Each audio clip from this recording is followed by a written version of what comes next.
اور اعلیٰ کی قسم کھائی تھی کہ محمد مکہ میں زبردستی داخل نہیں ہوں گے، اگر ضرورت پڑی تو آخر تک لڑیں گے۔ یہ بیعت رضوان کا عہد تھا۔ مسلمان اس سال عمرہ ادا کیے بغیر واپس لوٹ جائیں گے، لیکن اگلے سال 3 دن کے لیے واپس آ سکتے ہیں۔ بسم اللہ الرحمن الرحیم۔ میرے عزیز بھائیوں اور بہنوں، ہر فتح جنگ کے ذریعے نہیں آتی، اور ہر کامیابی جب آتی ہے تو وہ ہمیشہ کامیابی کی طرح نظر نہیں آتی۔ کبھی کبھی اعلیٰ خاموشی میں، صبر میں، اپنی حکمت کے سامنے سر تسلیم خم کرنے میں فتح لکھتا ہے۔ برسوں کی جدوجہد کے بعد ایمان والے لڑنے کے لیے نہیں بلکہ عبادت کے لیے نکلے تھے، لیکن مقدس گھر کا راستہ بند کر دیا گیا تھا۔ اس کے بعد تلواروں کی جنگ نہیں ہوئی بلکہ اعتماد کا امتحان ہوا۔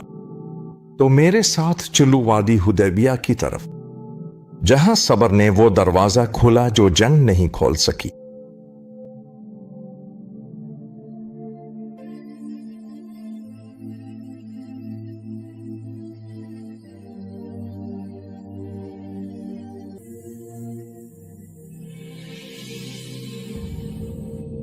مدینہ کی ریت پر ہوا بالکل ساکت تھی۔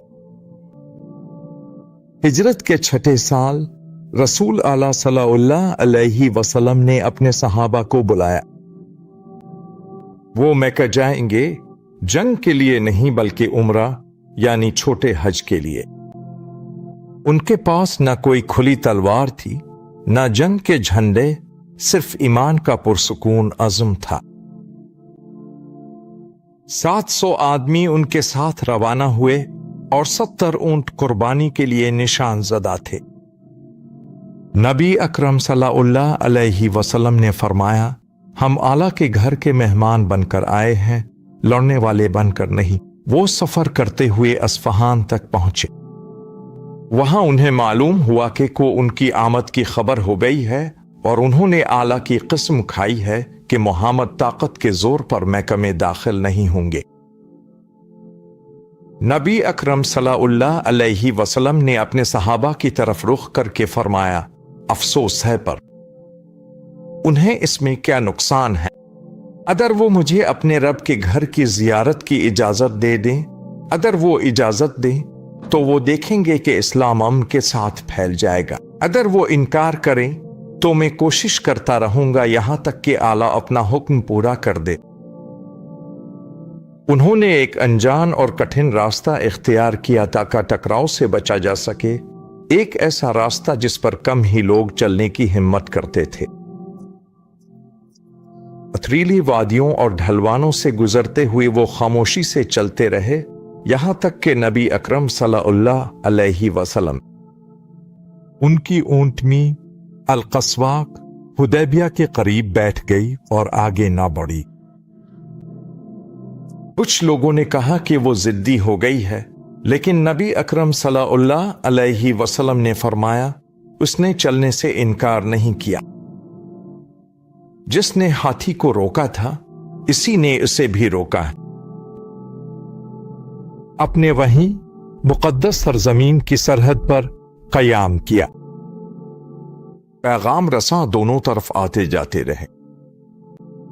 ان میں سے ایک عروہ بن مسعود ثقفی تھے، جو نبی اکرم صلی اللہ علیہ وسلم کے صحابہ کو آپ کے گرد احترام سے گھرا ہوا دیکھ کر واپس گئے اور کہنے لگے، میں بادشاہوں قیصر، کسر اور نجاشی سے ملا ہوں، لیکن میں نے کبھی کسی بادشاہ کو اپنی قوم کی طرف سے اتنی عزت پاتے نہیں دیکھا جتنی محمد کو اپنے ساتھیوں سے ملتی ہے۔